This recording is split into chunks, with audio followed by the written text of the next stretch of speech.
মানে সড়ক দুর্ঘটনায় সিএনজি এবং গ্যাসবাহী লরির মুখোমুখি সংঘর্ষের ঘটনা ঘটেছে কুষ্টিয়া শহর যে বাইপাস সড়ক, এই সড়কে আমরা জানি চকরাজাপুর অর্থাৎ রাজশাহীর বাঘা উপজেলার চকরাজাপুর থেকে সিএনজি যোগে ৫ জন যাত্রী তারা কুষ্টিয়ার খাজানগরের উদ্দেশ্যে তারা কিন্তু রওনা দেন। তারা বাড়িতে মূলত আসছিলেন এবং আসার পথেই কিন্তু এই দুর্ঘটনা কবলিত হন। এর মধ্যে একই পরিবারের একই পরিবারের ৩ জন নিহত হন এবং সিএনজির অন্য ২ যাত্রী কিন্তু তারা মারা যান। এবং একটি বিষয় একটু জানিয়ে রাখি, আহ, একই পরিবারের বলতে যে ২ জন হচ্ছে শাশুড়ি, অর্থাৎ ওই যিনি জাকারিয়া তার ২ সৎ শাশুড়ি আর কি, তারা একই সাথে তারা আসছিলেন, বাড়িতে আসছিলেন এবং আসার পথে এই দুর্ঘটনা ঘটে। এ গ্রেড ক্লিংকারের কনফিডেন্স সিমেন্ট বাংলাদেশের হৃদয় জুড়ে।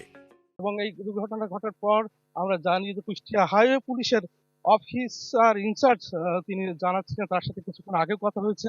জানাচ্ছিলেন তাদের মরদেহ উদ্ধার করে এখন কুষ্টিয়ার হাসপাতাল, অর্থাৎ হাসপাতাল যে মর্গ, সেই মর্গ দেখানোর চেষ্টা করছি সামনে দৃষ্টি মর্গে, সেখানে একটা হৃদয় বিদারক দৃশ্যের একটা অবতারণা যেটি হয়, যেহেতু মর্মান্তিক যে দুর্ঘটনা, সেই দুর্ঘটনাটি ঘটার পর এখানে অসংখ্য মানুষ, অর্থাৎ সাধারণ মানুষ, তারা এই এই দুর্ঘটনার যে হৃদয় বিদারক যে দৃশ্য বা এই মরদেহ দেখতে কিন্তু তারা এখানে আসছেন। এবং কিছুক্ষণের এখানে কিন্তু ওই নিহত যারা